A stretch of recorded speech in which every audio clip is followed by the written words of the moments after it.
Good day, everyone. My name is Maria José Salomi. I'm from Brazil.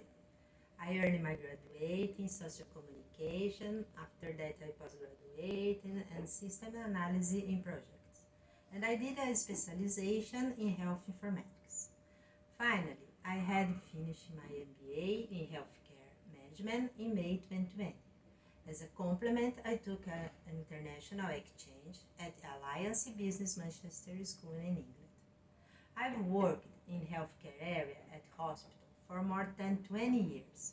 I have been involved in electronic health system implementation, adopting electronic patient record multi-professional, as well as to manage various elements of support, one for departmental decisions at the hospital.